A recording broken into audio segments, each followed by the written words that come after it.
Good morning. I am Kenyon McDuffie, at-large council member and chair of the council's Committee on Business and Economic Development.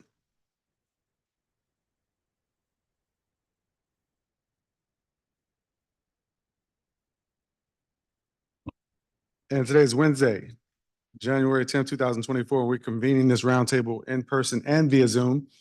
The time is 10:10 a.m. and I'm calling this public roundtable to order. Today, the committee will receive testimony on one measure, proposed resolution 25-506, the Deputy Mayor for Planning and Economic Development, Nina Albert confirmation resolution of 2023.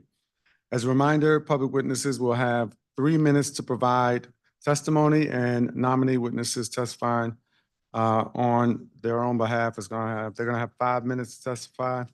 All witnesses should remember, if you're on Zoom, to mute your microphones when you're not speaking. Proposed resolution 25-506, the Deputy Mayor for Planning and Economic Development, Nina Albert confirmation resolution of 2023 was introduced on October 26, 2023 by Chairman Mendelson at the request of the mayor and referred to this committee on November 7, 2023. This proposed resolution will confirm the appointment of Nina Albert as Deputy Mayor for Planning and Economic Development to serve at the pleasure of the mayor. Ms. Albert has extensive experience in both the public and private sectors. Most recently, she served as the Commissioner of Public Building Service of the General Services Administration, overseeing 5,500 employees and more than 350 million square feet of federally owned or leased assets nationwide.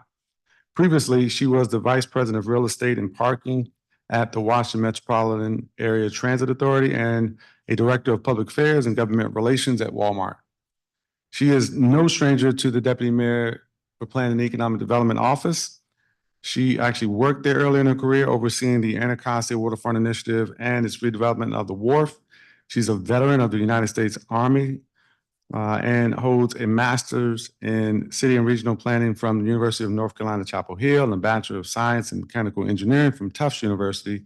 Importantly, she is a Ward 5 resident. If confirmed, Ms. Albert would be the first female Deputy Mayor for Planning and Economic Development since Deputy Mayor Valerie Santos more than 13 years ago. And before I swear her in, I want to wish her a happy birthday and appreciate your dedicated service as exhibited by showing up today on your birthday. So happy birthday to you. And actually, before we hear your testimony, we're going to hear from our public witnesses.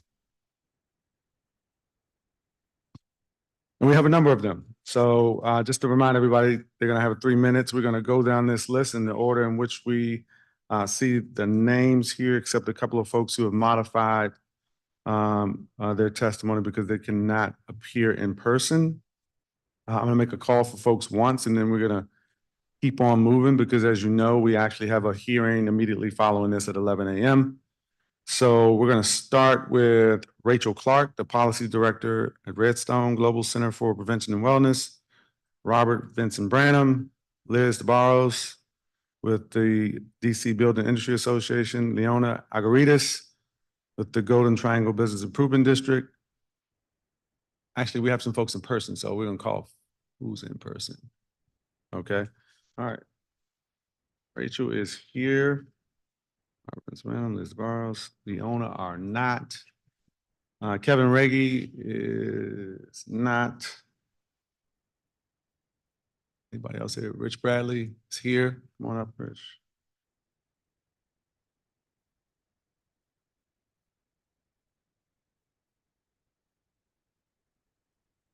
Yeah, Angela. Oh, she's there. Come on up, Angela.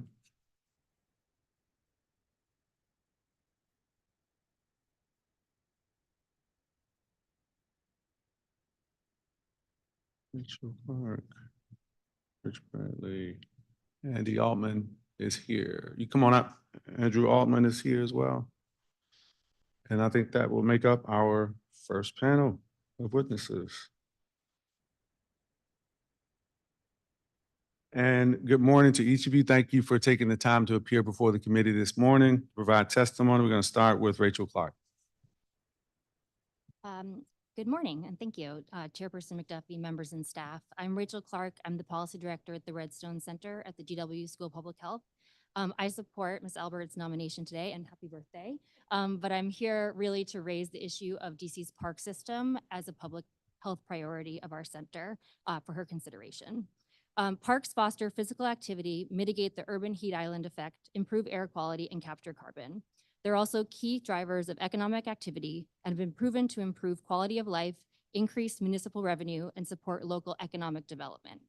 Research has also found that well-maintained public green space can contribute to safer and more vital communities and can mitigate violence through promotion of community cohesion and the feeling of safety. Plainly, DC's park system should be a key part of its comeback strategy, both downtown and across all 8 wards. But right now, DC's parks are underused, underfunded, and poorly maintained, particularly in wards 5, 7, and 8. This is largely because most of our parks land does not belong to us, and consequently is not designed or planned to serve the needs of district residents. Instead, nearly 90% of our public parkland belongs to the National Park Service, a federal agency that does not answer to the District of Columbia. Last year, my center conducted a study to better understand how NPS's ownership affects DC's park system, and we released a report last May outlining our findings. While I don't have time to go through everything today, I want to touch on some of our key findings. First, NPS's preservation mission is a poor fit for managing DC's parks. Because NPS is focused on preserving spaces rather than activating them, its priorities often conflict with the needs and preferences of DC residents. Second, NPS does not have adequate funding to maintain its assets in DC, which drives inequities across the park system. For example, NPS allocates 80 times more funding per acre for the National Mall than for its parks east of the river. Third, there's no central leadership or vision for the overall park system, nor is there any regular coordination between NPS and the district government. Because DC does not own much parkland, DPR is largely a recreation-focused agency, and there are at least 8 district agencies that liaise with NPS, and the district has no point person or office in place to maintain the relationship. Fourth, NPS is not set up to be responsive to DC residents and of course is not electorally accountable to them. And finally, NPS's burdensome permitting and partnership processes make it very difficult for DC residents to use NPS parks. We conclude based on these challenges that the district should take control of more of its park system. Again, while I don't have time to cover all of our recommendations, I'd like to highlight some of our key ones. First, DC should work with NPS to prepare a joint action plan that's specifically focused on future management of NPS land in DC. Second, we should establish a Department of Parks that's focused on managing the district's interest in NPS land and expanding our parks management capacity. Third, we should establish a Parks Advisory Board to serve as a coordinating body for relevant local and federal agencies and organizations and provide long-term direction for the district's park system. And finally, we should establish a Parks Equity Conservancy to leverage district funding and philanthropic contributions to support improvement. Stock, I'm gonna have to cut you off. I appreciate your testimony sincerely. Sorry, But I also will note that we have your written testimony as Yep. well, because I was tracking it as you were going along. Thank you. Thank you. Now, I want to turn next to Rich Bradley. Thank you for joining us this morning. Begin your testimony. Good morning, Chairman McDuffie. Good to see you again and happy birthday, Nina.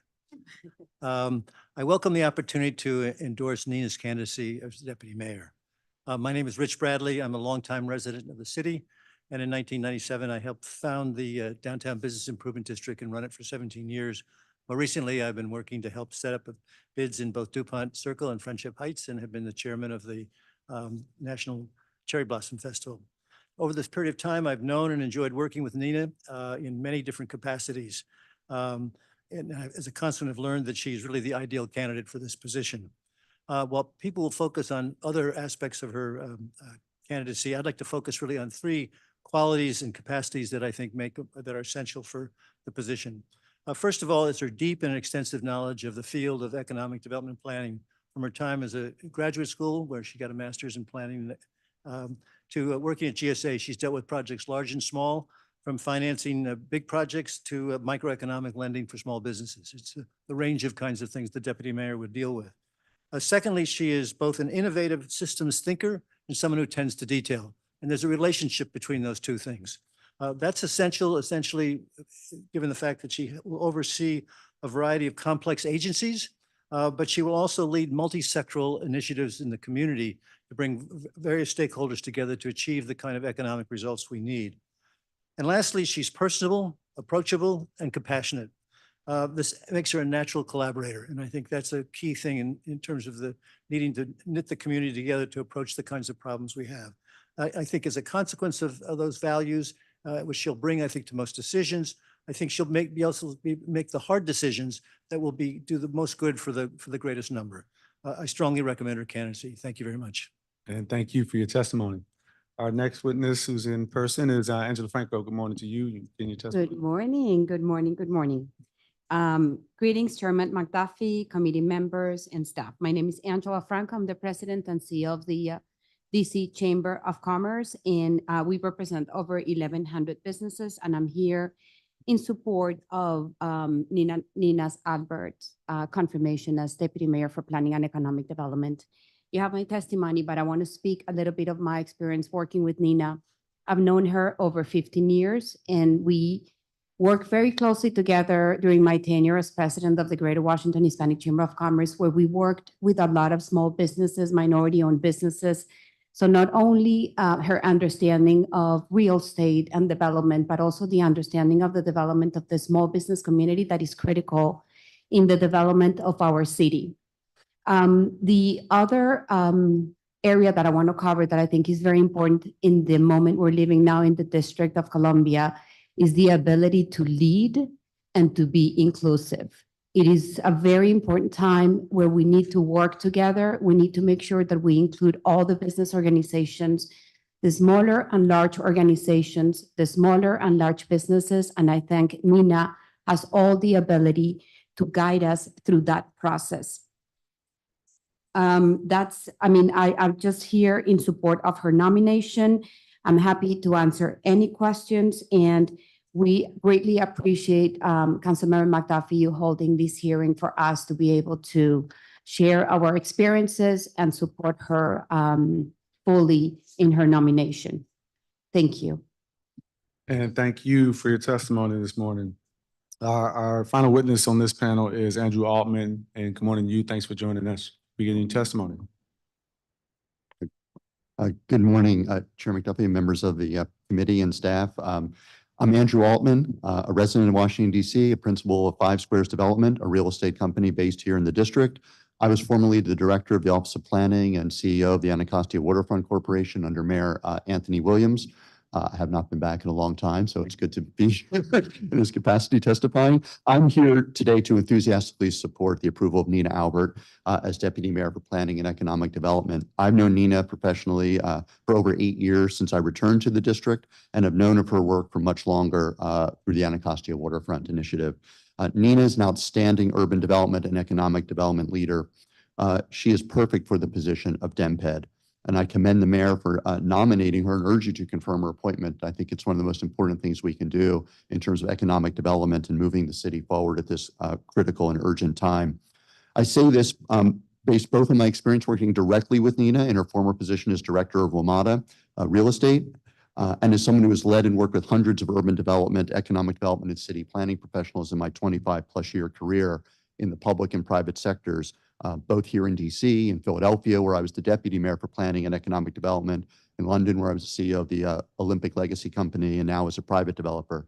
Nina possesses a rare combination of talent, experience, and qualities. She's a passionate and skilled leader, a strategic thinker, a driver of change, who's motivated to get things done and is not afraid to take on difficult challenges and make decisions that others shy away from. She has the necessary balance of toughness and sensitivity required in this position. You must balance multiple interests while maintaining focus on the outcomes that will move the city forward. She knows how to drive change and make sure the public interest is served. Nina understands development from all sides of the table and experience essential at DEMPED. And Nina knows how to listen, to align interests, and to negotiate best outcomes. As a former professor of mine once said, to plan is human and to implement is divine. Nina can do both exceptionally well. Nina has that rare ability to solve both granular problems as well as to overcome roadblocks, as well as to think strategically in the big picture. She's demonstrated that in every position she's been in, at WMATA negotiating hundreds of joint development agreements, at the same time producing a strategic plan for the region to achieve over 26,000 units of housing desperately needed, and negotiated with Amazon for a housing equity trust fund to be allocated to support TOD. She has incredible creativity, incredible drive, incredible energy. I share these examples with you because they exemplify Nina's ability to plan and implement. No problem is too small for her to put her formidable intellect and energy to if she believes it will affect change. She is passionate about cities. She is passionate about Washington, D.C. We are truly fortunate to have the mayor nominated her and for her to be before the council today. There is no one better. Thank you.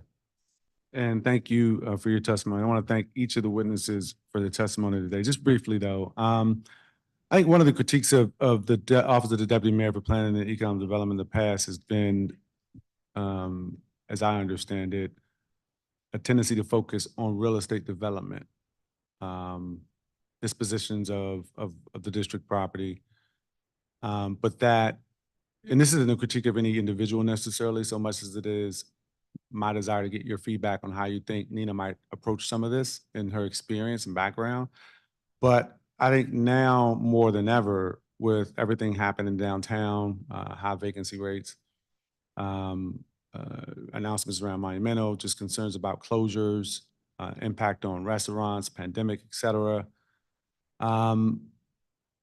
The need for business attraction and a focus on business attraction to be able to go out, court businesses, really engage and make the case for the District of Columbia as a place for businesses to locate, for large employers to locate, and maybe rely less on the cachet that is the nation's capital, or this notion that people will want to be in the District of Columbia because we are Washington, D.C. Just any thoughts that you all have on Nina's background and experience and ability to really hone in on some of the need for business attraction in the District of Columbia?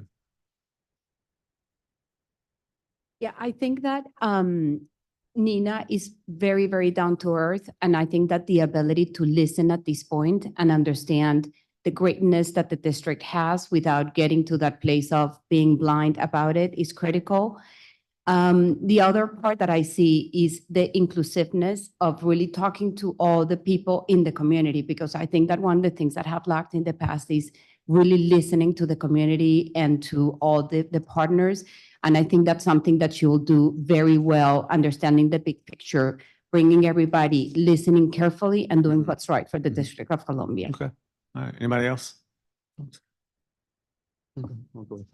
I would agree with your assessment that essentially the city has devoted most of its attention to real estate development. The weak arm has been business development attraction. And while the partnership has been the organization to do that, it has sometimes a close and sometimes distant relationship with the deputy mayor. I think that obviously needs to be strengthened. I think Nina brings that attention. I'm probably anticipating some of the things she'll talk to you about, but I know she has that very much on the radar. That's a standard part of the kit of economic development. Mm-hmm. And I think by giving attention to that and doing creating the economic intelligence as well, I think we need to know who we're going after. We just can't throw a shotgun out there. I think this has to be focused. So some attention has to be given in terms of the kinds of businesses we most want to have here. So I think you're heading in the right direction. I think she is as well. I would just add one comment. I think from the conversations and knowing Nina, I think she has a strong understanding of the underlying economic development and what are the anchors for the city. She's always searching to understand that real estate's a part of the equation, but you have to get to the underlying fundamentals of your economy, who we are, how we position ourselves regionally, nationally. I know that's something she thinks about and will be very strongly focused on. I think she knows how to marry that to what kinds of interesting incentives, programs, what are the barriers so that she can connect, as I was saying, both the big picture of where we're headed and how do we actually become as friendly, as open as we can for all those opportunities. And I think also Nina's personality and attitude are one. She's a go-getter. I don't know another way to put it. So in terms of business attraction, she will be out there with a direction. She'll talk to anyone. She'll talk to companies. She'll talk to small businesses.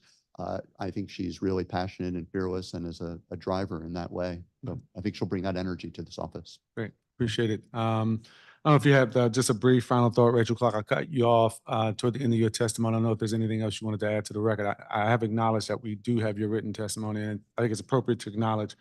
I called a number of witnesses who had signed up, but they, for the most part, have all also turned in their written testimony. So I wanted to thank them for being able to do that to make sure that we can supplement the record with their written testimony. Ms. Clark.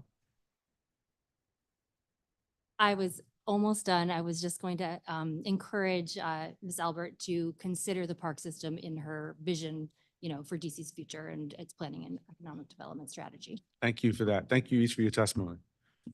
Our next panel is William Jordan. I make a call for Janine Jackson, who I don't see.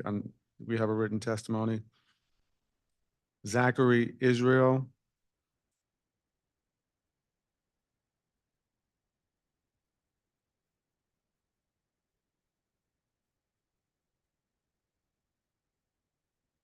Joe Judge.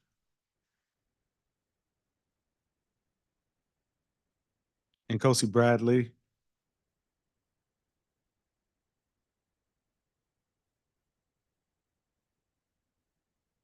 Sean Seaman.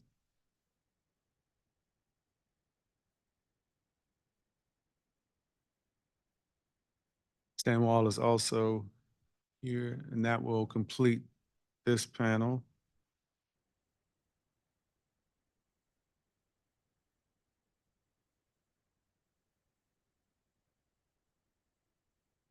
And good morning to each of you. Thanks for joining me and the committee this morning for your testimony. We're going to start with William Jordan. It's good to see you. Good morning.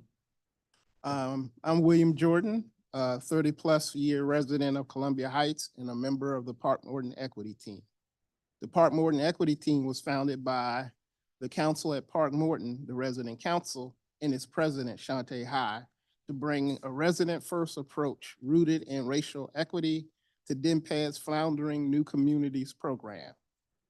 The equity team looks forward to working with Ms. Albert as deputy mayor to reverse and address New Communities program lack of commitment to equitable development, racial equity, as well as the failure to believe in the Park Morton community spirit and families as partners in the full development process.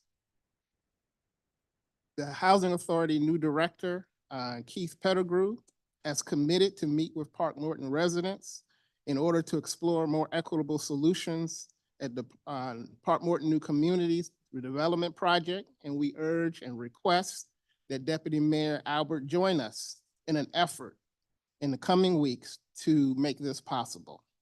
It is our hope that Chair McDuffie and the council will support this effort. I would like to make the following recommendation with regards to more equitable Park Morton New Communities. Deputy Mayor Albert brings strong qualifications and experiences when it comes to large real estate projects. However, it seems to lack the necessary background in racial equity and equitable development, entrepreneurial background to ensure stronger neighborhoods in a less one-dimensional downtown. I recommend that Deputy Mayor Albert bring in a racial equity executive with entrepreneurial background as an associate deputy mayor level to provide training and direction to the city in equitable development. The Park Morton New Communities Project must be removed from the current directorship at DNPAD and repositioned under the Director of Business Development and Strategies. DNPAD has great people working there, but not everybody is committed to racial equity and inclusion. The current situation lacks imagination, creativity, and enthusiasm necessary for equitable outcomes for the residents of Park Morton. For example, under New Communities, DNPAD has invested $60 million and produced 0 Park Morton hires and 0 contracts for resident-run businesses. Although partners are ready to make it happen, the Deputy Mayor's office is yet to do a viable Black homeownership program as part of the Park Morton redevelopment. And finally, DNPAD and the mayor to rejoin. Mr. Jordan, your One time has second. expired. Is this I'll two get to you, turns? well, I'll get to you on my round. Okay. Make sure you can wrap up. I'm going to turn to our next witness who is here with us today, Joe Judge. Good morning. My name is Joe Judge. I lead the tenant advisory practice throughout the Mid-Atlantic region at JLL. JLL is a Fortune 500 company, a global real estate advisory firm with over 100,000 employees in 80 countries and revenues in excess of 19 billion. I have some great news this morning. The future is very, very bright for the District of Columbia with Nina's confirmation. I have not been given enough time to explain or describe all of the amazing attributes that Nina possesses. But for a brief moment, I'll just focus on a few of my favorites. Nina is an amazing person at her core. She has an incredible moral compass. Professionally, I have worked side by side with Nina as she has led some of the most complex and diverse real estate projects that have produced hundreds of millions of savings. I have worked within this industry for just under 25 years. JLL advises the largest and most complex projects nationally and globally. And if there was a common denominator or a key ingredient of all of those projects, it would come down to the people, or actually a specific person that makes the difference. Nina Albert is that difference. Economic development, real estate, and working in the public eye can be very complicated. Nina has a gift of making a very complex issue or a set of circumstances easy to understand. It has been said complexity is the enemy of execution. Well, we need not worry about that with Nina's leadership. Nina generates consensus amongst all parties to create a common vision and goal. So often, it is not that a project cannot get funded. It is that there is not alignment or a shared vision. Nina generates consensus better than anyone I've ever seen in my 25 years. Nina is a visionary. The rate of change has never been this fast and will never be this slow again. However, when you have a vision and you have the talent and capability and clarity that Nina possesses, things slow down. Nina has this ability to slow things down, to get everybody to focus and to achieve a common goal. Nina has an incredible drive and ambition, and I can't think of a better representative and brand ambassador for the District of Columbia. As I stated a few moments ago, I have great news. The future is bright, very, very bright for the District of Columbia. Thank you so much for the opportunity to just say a few words on behalf of Nina Albert. Thank you. And thank you for taking the time to testify. We're going to turn next to Sean Seaman. Morning, and you begin your testimony. Good morning, Chairman McDuffie. Thank you to you and the members of the Committee of Business and Economic Development. My name is Sean Seaman. I'm a resident of almost 25 years of the District of Columbia. I'm currently the president of Hoffman and Associates.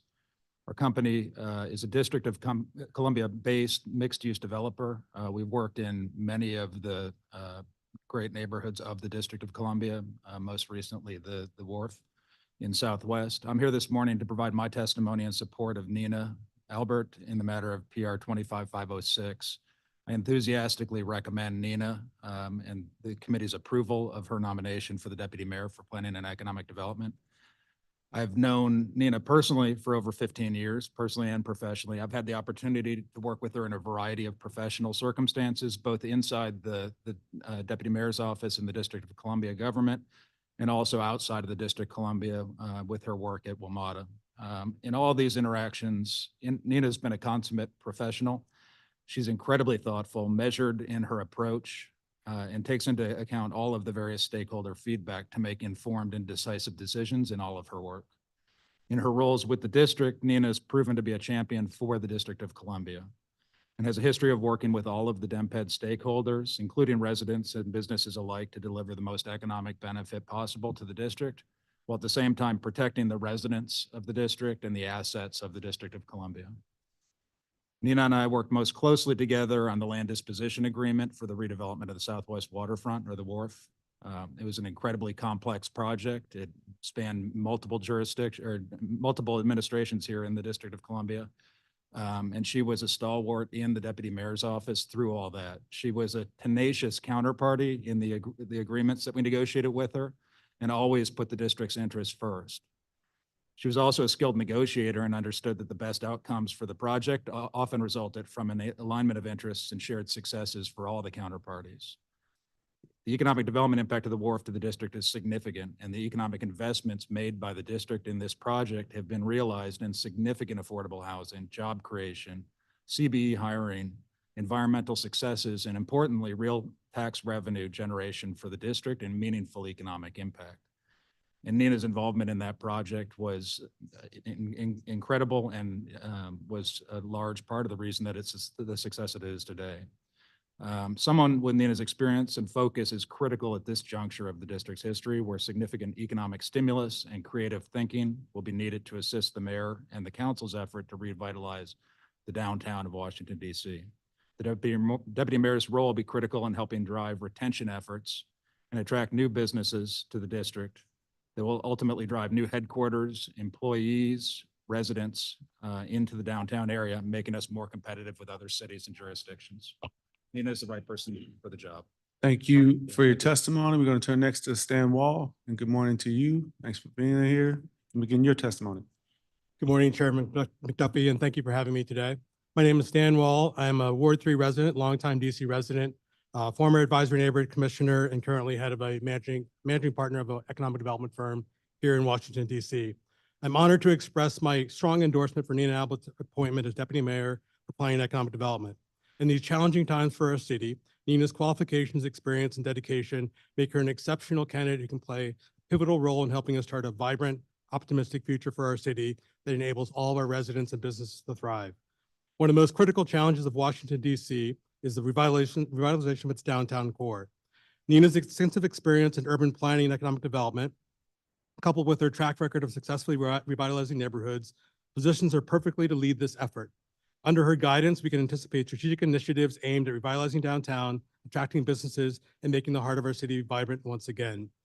Nina demonstrated this ability to craft a strategic vision and turn that vision into action during her time leading Metro's Office of Real Estate.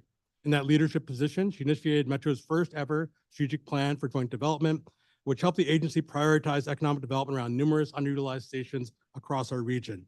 Critical to this plan was looking for ways to partner with local jurisdictions, private developers, and philanthropic partners to support revitalization. Among the many products of her efforts was an unprecedented partnership with Amazon to fund the production of over 1,000 affordable housing units near transit. Diversifying our economy is another paramount objective, and Nina's past accomplishments prove that she is well equipped to achieve this goal. Her background in economic development and collaboration with diverse stakeholders will be instrumental in cultivating a more resilient and dynamic economy. Her approach of creating opportunities that leverage the district's inherent strengths will enable the long-term stability and growth of our city's economy. Equity and inclusion are core principles of Nina's professional journey, and they are vital to Washington, D.C.'s future. Her commitment to promoting diversity and inclusivity is evident in her advocacy and mentorship. With her guidance, we can ensure that all communities and residents across the city, regardless of their background, have equal access to economic opportunity, affordable housing, and essential services. Nina is committed to workforce development and finding ways to align these efforts with the needs of our evolving economy.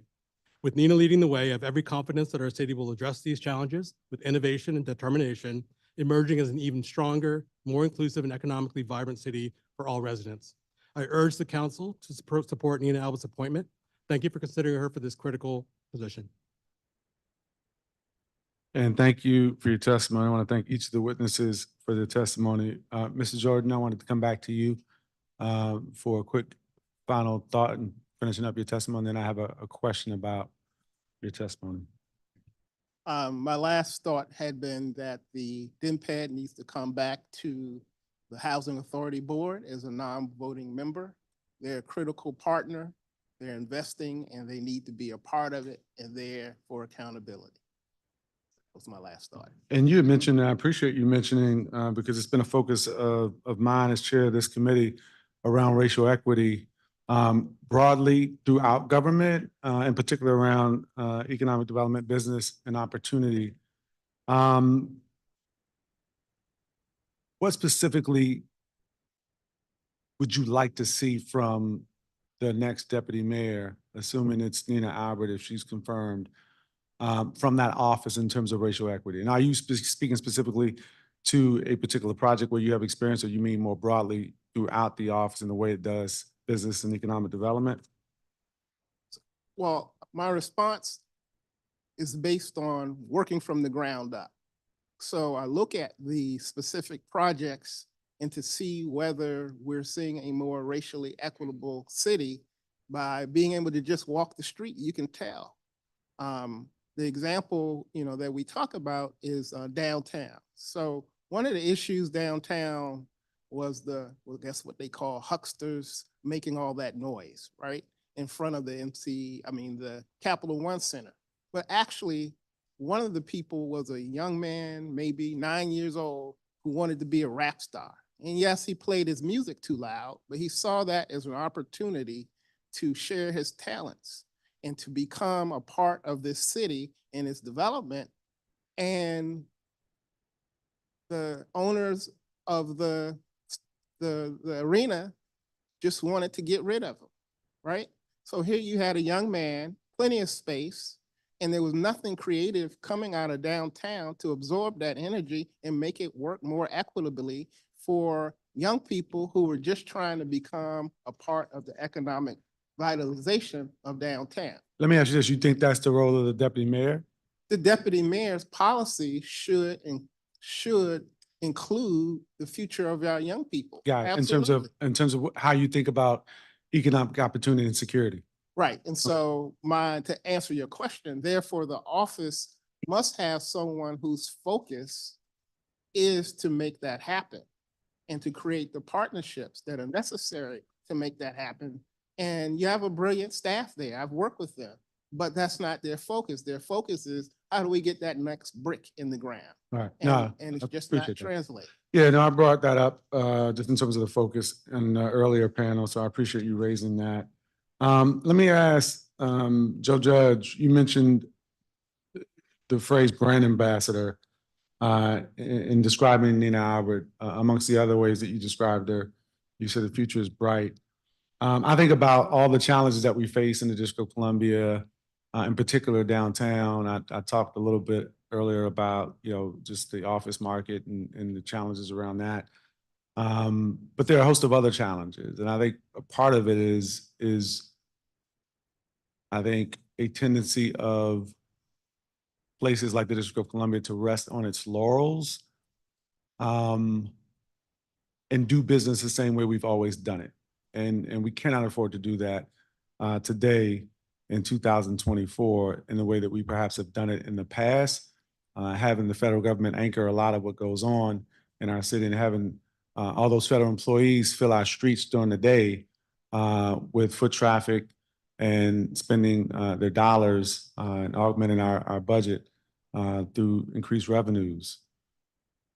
What skills do you think Nina brings in, I think what ultimately will be an effort to, if not rebrand, augment the underlying fundamentals that are still strengths for the District of Columbia, while recognizing that there are things that I think will drastically have to change, and we'll need that bold sort of vision to really revitalize our downtown and beyond.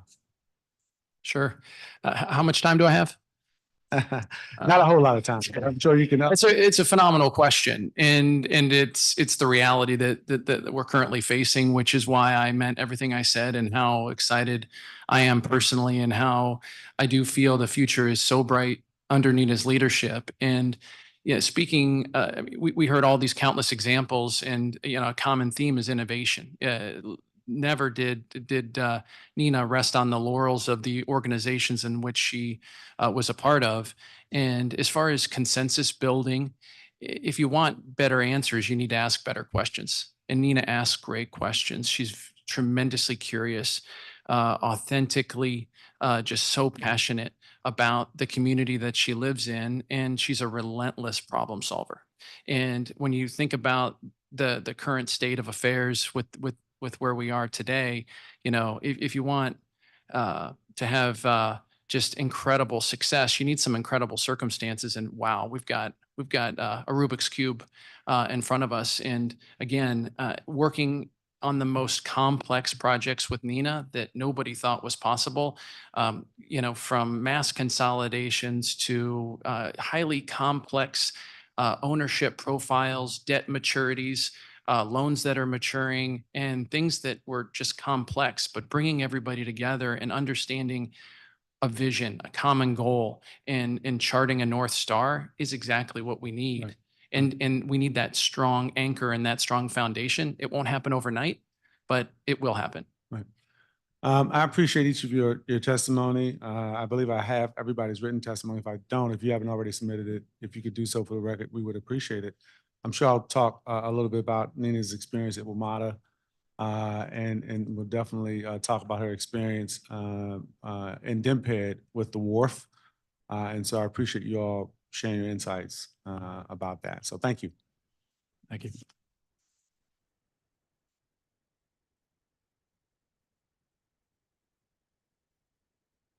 Our next witnesses, I believe, are virtual. I'm going to run down the names of the witnesses: Angie Rogers, Victoria Davis, Jair Lynch. I'm sorry, I should have called Santiago Licados first, Commissioner, ANC1B.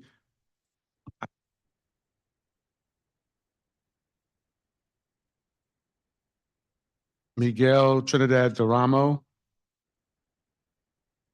Witness one is Santiago Licados, and witness two is Miguel Trinidad de Ramos, and then Angie Rogers, Victoria Davis, Jair Lynch, Valerie Ashley, Meg McGuire, Shante High, Ellen McCarthy.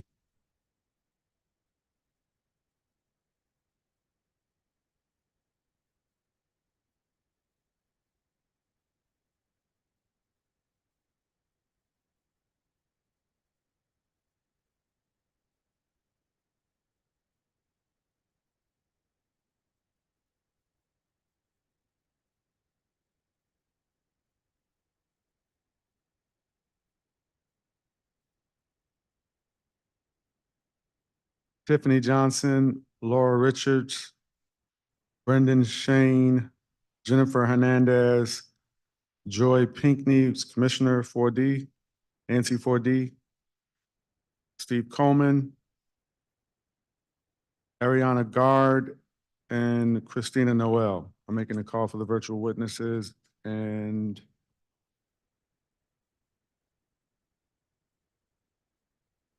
we're going to begin with Santiago Licados, Commissioner ANC1B. Good morning to you. Thanks for joining us virtually. You begin your testimony. You'll have 3 minutes.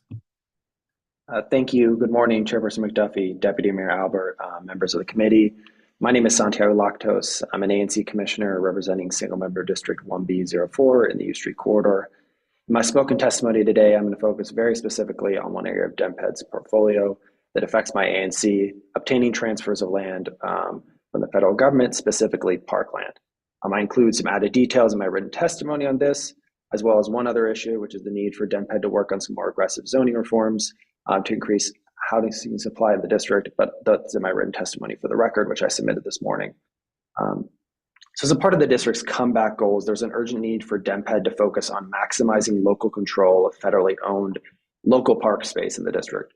There are currently dozens upon dozens of local district parks and traffic circles owned by the National Park Service and not open to local control and input from district residents. A 2023 report from the George Washington University found that MPS control of the district park system creates significant problems for park access, quality, and equity. Local control of these parks is necessary for furthering economic development across the district, especially including the downtown, by creating and enhancing healthy and functional neighborhoods. Unfortunately, as of now, the district government does not have a unified strategy to gain control of any of this MPS-controlled land. Deputy Mayor Albert's expertise in federal real estate and land management would lend itself exceptionally to creating that kind of a unified strategy to regain control of these parks for district residents. There's a solution that could help get us control of most of this federally controlled land without having to go through Congress, which is large-scale administrative transfers of jurisdiction.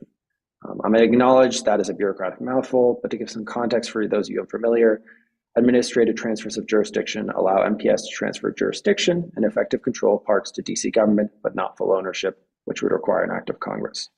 These transfers should not just target local parks, but also and green space, but also MPS-controlled public space more broadly. They own hundreds of roadway medians, triangle corners at intersection, and other small pieces of land that obstruct neighborhood, public space, and park planning. Rather than take a piecemeal approach for each federally controlled park or tract of land, as has occurred in the past, DEMPED should lead other district agencies and identify all NPS neighborhood land, excluding monumental parks, key sites such as Rock Creek Park and National Mall, and seek an administrative transfer of jurisdiction for those.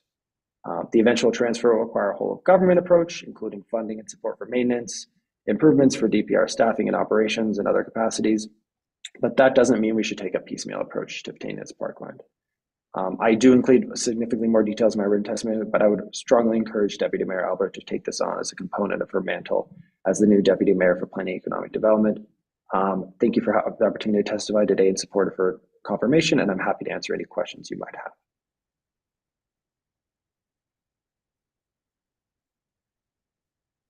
Thank you for your testimony, Commissioner. Our next witness is Miguel Trindade de Ramo. Good morning to you. You can begin your testimony. You'll have 3 minutes.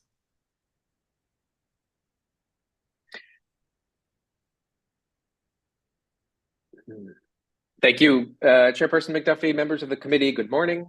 Deputy Mayor Albert, good morning. Congratulations on your nomination.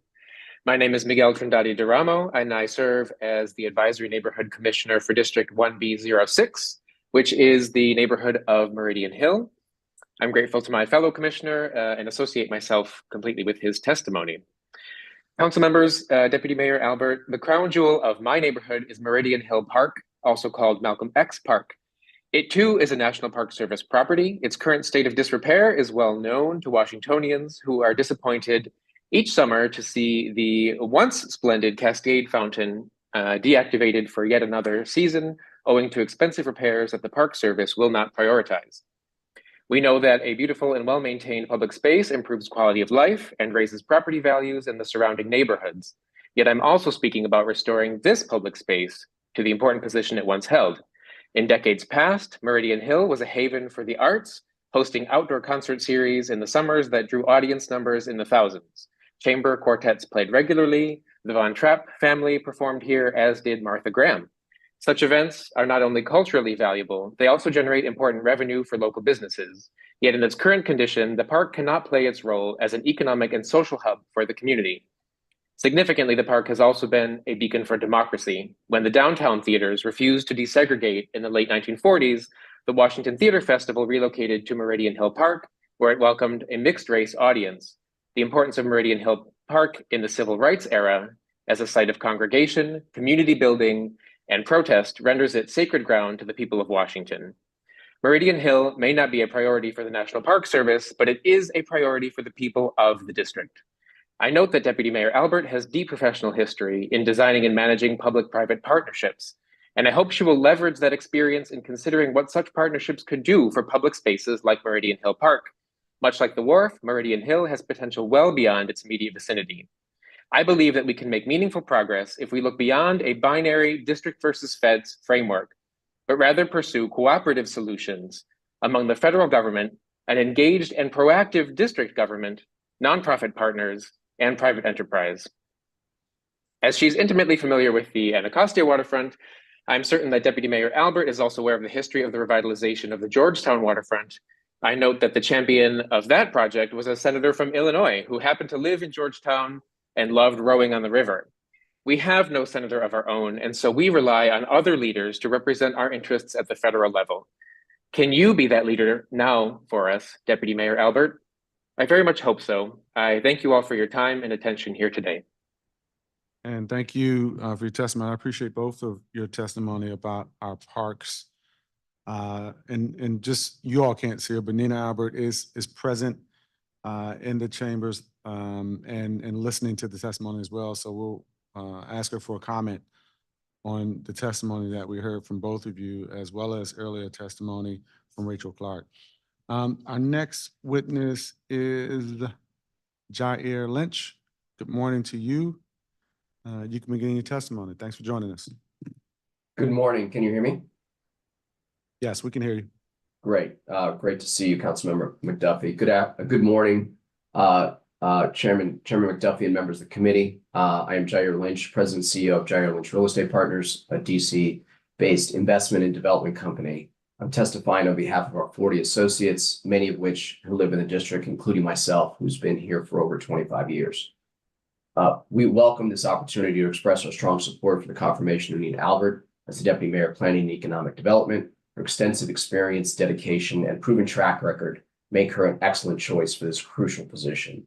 This is a pivotal moment in the city's history. And while the Federal Reserve successfully navigated a soft landing for the broader economy in 2023, the commercial real estate sector suffered a hard landing, with global transaction volume down 66% between the first half of 2022 and the first half of 2023. The sharp increases in interest rates and capitalization rates significantly impacted the viability of development projects. Thank goodness Ms. Albert worked at the Deputy Mayor's office in comparable time during the Great Recession. She understands we as a city need to come together to spur a downtown recovery, as well as enhance and improve our housing ecosystem. We need to target programs to vulnerable sectors and populations by focusing on business attraction, housing production that will expand our tax base. I've had the privilege of working with Ms. Albert over the years, and while she's tough and is a hard charger, I'm consistently impressed by her commitment to strategic thinking that then translates into focused and more often than not successful execution. Evidence of this approach was the WMATA workplace consolidation strategy of their real estate, which resulted in 3 centers of excellence, including the DC headquarters at 307th Southwest. Our team worked tirelessly to deliver the board's vision, of which she led in everything from acquisitions to structuring, all the way down to the smallest detail when needed. Our team has watched her in action, demonstrating a keen ability to collaborate with diverse stakeholders, bringing together government entities, businesses, community organizations to achieve a common goal. Her inclusive approach to economic development ensures that benefits are going to be widely shared and create opportunities for all. Her leadership in various roles, coupled with her deep understanding of the local economic landscape, uniquely positions her to make substantial contributions to the prosperity and growth of our city. In conclusion, I believe that Ms. Albert is an excellent candidate for the position of Deputy Mayor. I urge the committee to wholeheartedly confirm her nomination. Thank you for your attention, and I'm available to answer any questions. Thank you for your testimony. Our next witness is Meg McGuire. Good morning to you. Thanks for joining us. You can begin your testimony. Good morning. Thank you. I am Meg McGuire, Chair of the Board of the Northwest Opportunity Partners, CDC. We were founded to promote affordable housing and Black and Brown business development in Ward 3. Nina Albert's appointment as Deputy Mayor for Planning and Economic Development comes at a challenging time for our beloved city. Her professional background, coupled with her reputation as a strong and innovative leader, equips her to engage residents in creative problem solving at a time when the downtown struggles to remain economically viable. As tenants in public housing fight for habitable homes, and tenants in rent-controlled housing cope with a host of unresolved problems. As those who make the city work are unable to live near their work, and as public demands for meaningful engagement in comprehensive community planning, transparent zoning, public control of public land, and innovative affordable housing are too often met with official passivity. Now is the time for innovative thinking, inspired leadership, new partnerships, and tangible accomplishments. We request that the council make clear to Ms. Albert that her mandate is to foster new solutions to the persistent development equities in our city. Deputy Mayor Albert.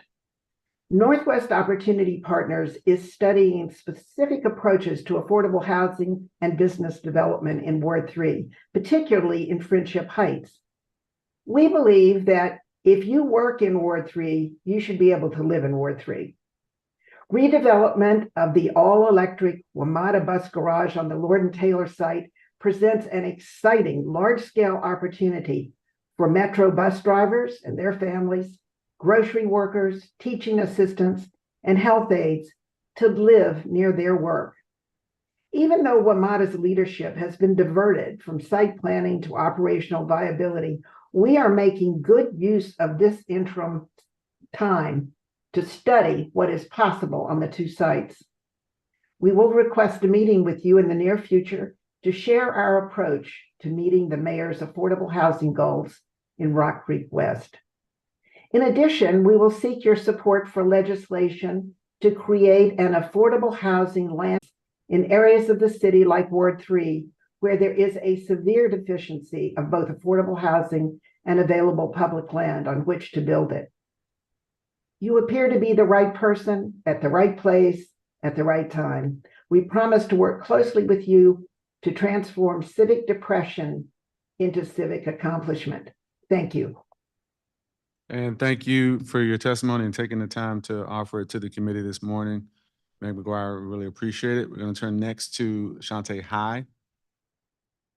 Good morning to you. Thanks for joining us. You can begin your testimony. You have 3 minutes.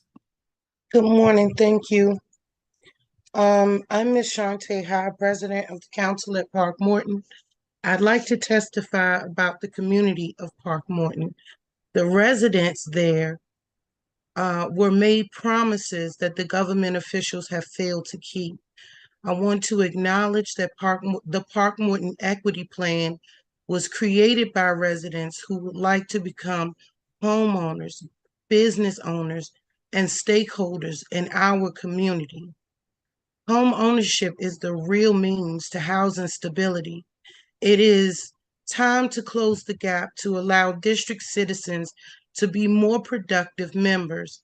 Many of our residents, myself included, have a long-standing history with Park Morton. It is only fair that residents can return to our home where we once had a thriving, connected, and devoted community. And that's all I have to say. Thank you. Well, we appreciate you saying that on the record and taking the time to appear before the committee virtually to provide testimony.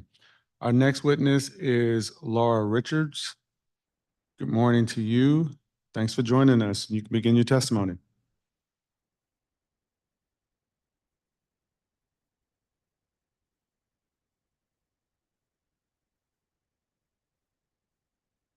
Laura Richards, are you still with us? We see your name. Can you hear me? We can hear you now and we can see you. Thanks for joining us. Okay, very good. I needed to make that adjustment. Thank you. I'm here on behalf of the Committee of 100 on the Federal City, and we welcome the nomination of a permanent leader for DIMHED because its broad portfolio of agencies and functions will play a critical role in shaping the district's post-COVID future. Ms. Albert brings a distinguished resume and prior experience in federal and local government to the position. With regard to revitalizing the central business district, particularly the areas encompassed by the Golden Triangle and downtown bids, we applaud the plans to bring substantial amounts of housing to these areas, but we urge a mix of housing aimed at a wide range of incomes. Data released by the CFO discloses that the vacancy rates for Class A and B apartments range between 10 and 20%, depending on which neighborhood you are in the city. The district, like many other cities, overbuilt its office space, and this resulted in the newer buildings cannibalizing the older spaces. We must not make the same mistake in creating downtown neighborhoods. We've also examined the Downtown DC Futuring Workshop reports. We like its ideas for enhancing the tourist experience and bringing UDC downtown. However, we urge a larger voice for the public and citizens at large in determining the future of downtown. In respecting the housing crisis, we urge Ms. Albert to use the entire toolkit available to the city, and inclusionary zoning, notwithstanding the outside attention it garners, has generated less than 2,000 units since 2011, and it's often involved in developments that resulted in displacement of existing residents. And finally, we note that the post-pandemic slowdown has resulted in delays in planned developments in neighborhoods east of the Anacostia River. So we urge Ms. Albert to keep those neighborhoods as well as downtown high on her agenda And we look forward to next steps taken to ensure the goal of an inclusive, equitable city. Thank you very much.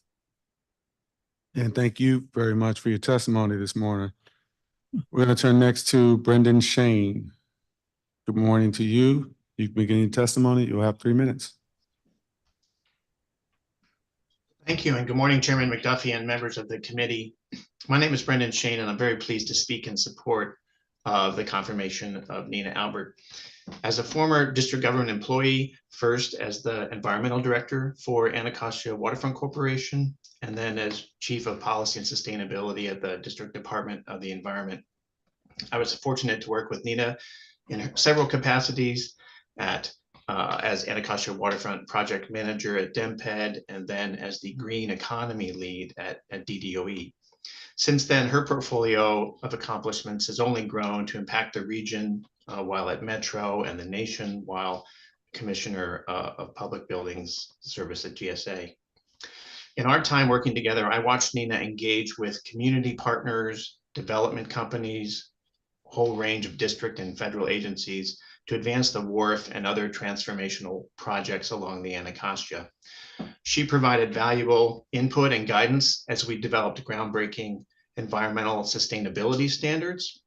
And she was one of the first to incorporate those standards into actual development agreements, along with other critical public benefits like affordable housing.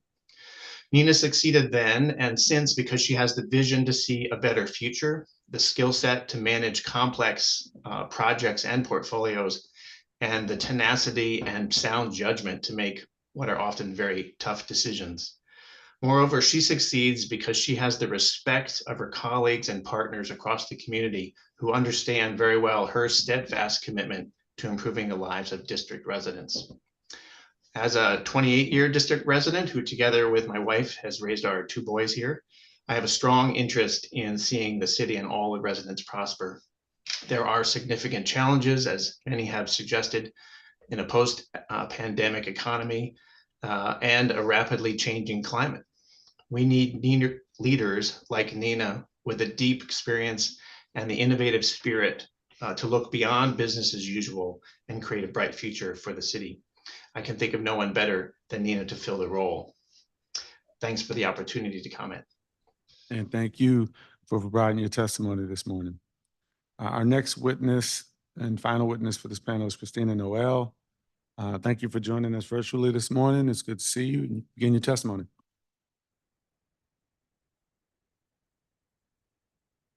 Morning. Can you hear me? Barely. If you could maybe pull the mic closer or yourself closer to the mic, that would help us. Okay. We can't see you either. How's that? Okay. Yes, now we can hear and see you well. Thanks. Thank you. Good morning, Chairman McDuffie and members of the committee and staff. Again, my name is Christina Noel. I'm the Executive Director of the Anacostia Business Improvement District.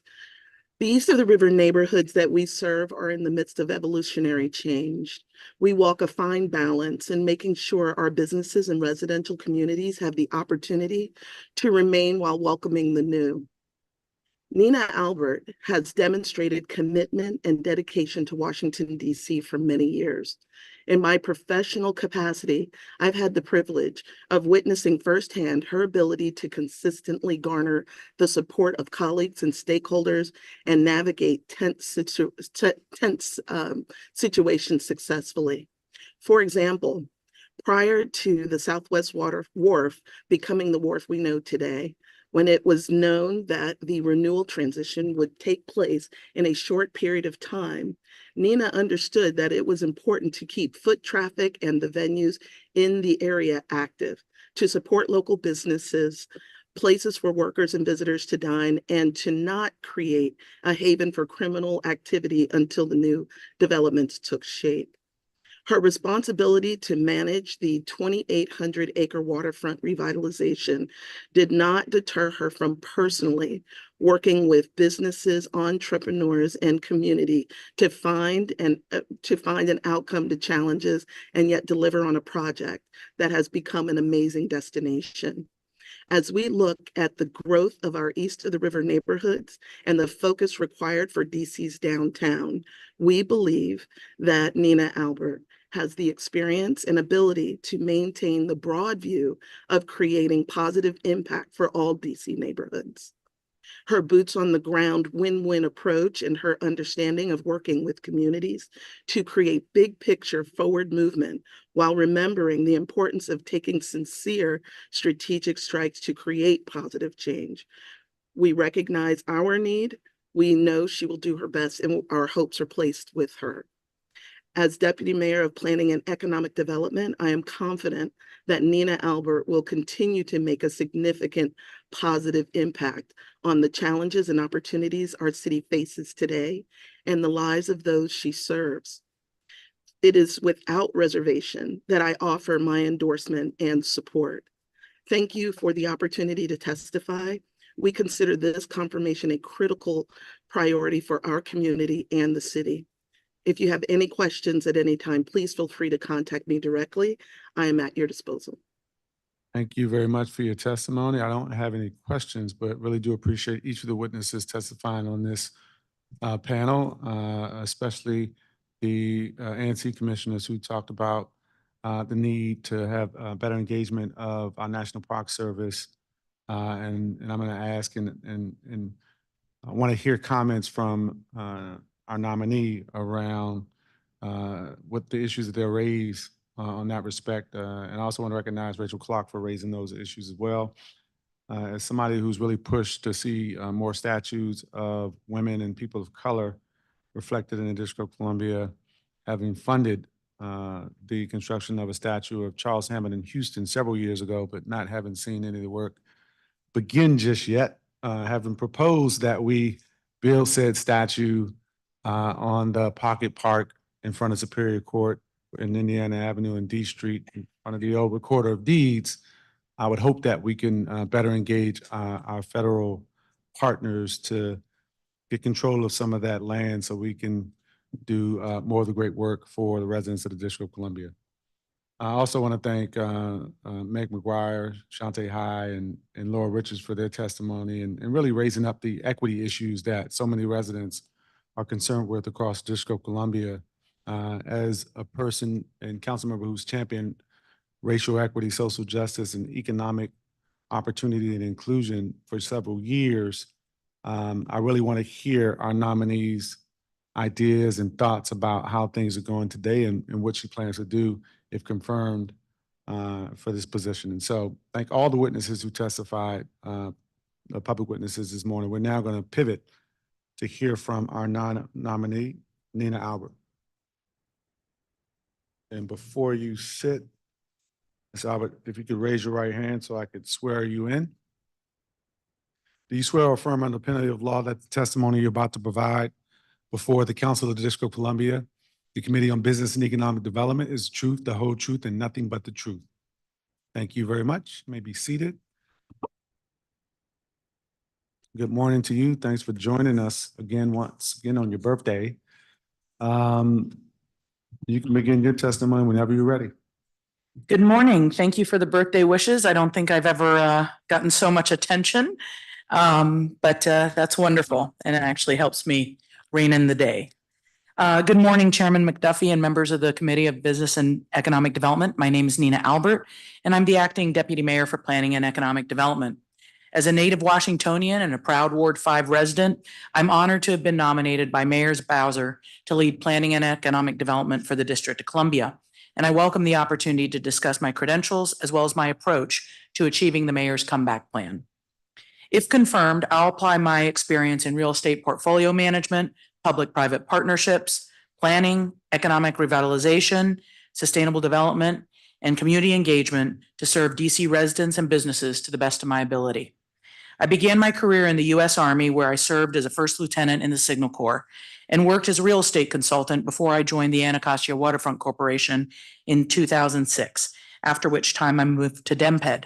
At DEMPED, I oversaw the 2,800-acre Anacostia Waterfront Initiative, as well as personally negotiated the project in Southwest DC known as the Wharf. I subsequently moved to DDOE, where I headed up the Office of Green Economy and developed the first of its kind commercial PACE program to incentivize energy efficiency improvements. I'm proud that the DC Green Bank recently announced they have issued $100 million in PACE loans, an achievement I can take personal pride in. After 6 years in the DC government, I accepted a position as the Director of Public Affairs and Government Relations for Walmart, where I was responsible for the store openings in Washington, DC, the state of Maryland, and Northern Virginia. My motivation for going to Walmart was because I believe really strongly in providing and generating jobs for anybody who seeks a job. I was active in the business community throughout the region during that time, as well as informed the corporation's charitable giving, which was focused on hunger, sustainability, and workforce development. In 2016, I joined the Washington Metropolitan Area Transit Authority, where I oversaw a real estate portfolio consisting of rights-of-way, transit facilities, office space, and parking.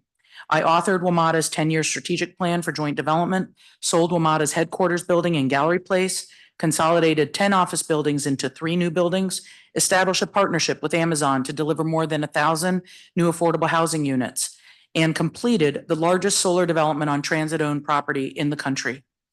Finally, I had the honor of being appointed by President Biden to serve as the Commissioner of the Public Building Service at the U.S. General Services Administration. In this role, I was responsible for all aspects of one of the nation's largest real estate portfolios, consisting of 350 million square feet across the United States and 6 U.S. territories. I had 5,500 people under my charge, oversaw an $11 billion operating budget, a $20 billion capital budget, the strategy for achieving net zero operations across the entire portfolio, and the strategy for optimizing and modernizing federal real estate. I am now truly excited and humbled to be back in DC government working for the Bowser administration, and I step into this role with a great sense of clarity and urgency about the challenges facing our city at this moment. I plan to apply my past experiences as well as my relationships to make our city the best place to live, work, and visit in the country. While the district has enjoyed economic growth for the past 15 years, a variety of conditions are impacting the district's economic landscape currently. The first condition is beyond our control, which is the hesitance of capital markets to invest while interest rates are high, construction costs are high, and demand for space is shifting. Our job as a city now is to ensure that we create the right conditions for investments once the capital markets start to loosen. The second condition, also beyond our control, is the impact of the federal government's widespread adoption of telework and how that has fundamentally changed our daytime economy, metro ridership, and DC's office market. Our job now as a city is to focus on diversifying our economy and attracting new industries. The third condition that has impacted the district's economic outlook, which is wholly within our control, is the cost of doing business, which has increased for many reasons. Our job now as a city is to streamline approval processes, ensure the policies we adopt are critical to our values, and change those policies which make our city less attractive to invest in. Finally, the high cost of housing has a major impact on our economy, not to mention our residents. Our job now as a city is to accelerate housing production and grow our residential base, as well as develop housing solutions for all tiers of the income range so that people who want to live in this city can afford to do so. Yes, we are facing challenges, but DC has a strong foundation off of which to build. We are and always will be the home to the federal government. We are also home to 180 embassies and international cultural centers, more than 1,000 internationally owned companies, more than 400 national and international associations, over 35 universities, 28 Michelin-starred restaurants, over 60 theaters, 160 museums, including the Smithsonian's, 15 premier healthcare institutions, and we host nearly 22 million visitors each year. DC is one of the most diverse cities in the country, named the most innovative state, the best city for Black entrepreneurs, second best city for women in technology, and one of the nation's greenest cities. As importantly, we are a city of neighborhoods that provide a sense of identity and pride for our residents. Economic development touches all facets of community life, from transportation to public safety to health and human services, education, and jobs. If you confirm me to be the deputy mayor for planning and economic development, I'll work with my colleagues across district agencies as well as with the DC Council to ensure we are working toward a vibrant and inclusive economy, a sustainable and livable community, and upward mobility for our residents. Thank you again for this opportunity to testify, and I look forward to answering your questions. And thank you for your testimony this afternoon. I indeed do have some questions for you. I'm going to begin my questions with the standard questions that we ask all nominees that appear, mayoral nominees that appear before the committee. And forgive me if they sound a bit redundant. I want to make sure we get this on the record. Are you a district resident? And if confirmed, do you intend to reside in the district for the entirety of your appointment? I am currently a district resident, and I will reside in the District of Columbia during my tenure. Thank you. Have you been or are you a member of any district government board or commission? The boards and commissions that I'm a member of relate to or are where the deputy mayor for planning and economic development has a specific role and seat on that board. Got it. So specifically tied to your capacity as deputy mayor. Correct. Like Events DC, Washington DC Economic Partnership. There are other boards like Got it. that. Do you or does any member of your immediate family have any interest, financial or otherwise, that may directly or indirectly pose a conflict of interest for you in the performance of your duties? No. Are you an attorney? And if so, are you a member of any state bar? I am not an attorney. Do you have any outstanding liability for taxes, fees, or other payments to the district, federal, state, or other local government, either contested or uncontested? I do not. Okay. There might be some parking payments that I have to make. Okay. Well, we want to make sure you do that before they double. Noted. Mayor's Order 99-62 that established the position of the Deputy Mayor for Planning and Economic Development describes its purpose as, quote, to assist the mayor in the review, planning, coordination, and supervision of all economic development programs, policies, strategies, proposals, and functions related to economic development in the District of Columbia, and to advise the mayor on the most effective allocation of public resources devoted to economic development, end quote. What's your vision to fit this purpose and role? And if for some reason it falls outside of that vision, purpose, and role, talk about that as well. Well, I think that anytime people are in leadership positions, particularly during difficult times, you're forced to analyze and look at every investment from, and I mean investment, it could be funding, all different types of investment, as to what achieves the greatest value for the constituents that you serve. So I am very used to balancing priorities and to figuring out how to advance those priorities without forgetting or abandoning some of the other things that might also need to happen, but that might be delayed from a funding perspective. So that's just a space anytime that you're involved in making business decisions, anytime that you're managing a portfolio, which I've done for many years, you're constantly weighing those trade-offs. And picking things that move forward because they have the greatest, what I'll call, bang for the buck. But it doesn't mean that you're doing it at the sacrifice of advancing other things. And somebody said it best. I think it was the woman from Ward 3 who was saying, how do we keep advancing priorities? And there are times that you can take, and times like now, where the economy is softening, where you plan diligently and thoughtfully so that the moment that you see a turn in the economy, you're well poised to execute. I know how to do that. And I hope that that's answering your question about how to balance that. Yeah, sure it does. And speaking of balance, and the person you reference is Meg McGuire with Northwest Opportunity Partners. And part of her testimony also talked about innovative thinking, inspired leadership, new partnerships, and tangible accomplishments. She talked about equity concerns, as did others, including William Jordan and Shante High with Park Morton, as well as Laura Richardson, who talked about urging you to use the entire toolkit. She talked about preventing displacement and really focusing on development east of the river, given the constraints that we see in the market right now and the lack of capital flowing into the District of Columbia for development projects. And so let's talk about equity and give me your thoughts, your vision, your ideas around racial equity in particular as it relates to your role as Deputy Mayor for Economic Development. Talk about it in the context of business and economic development, particularly around opportunity for residents, entrepreneurs, workers, et cetera.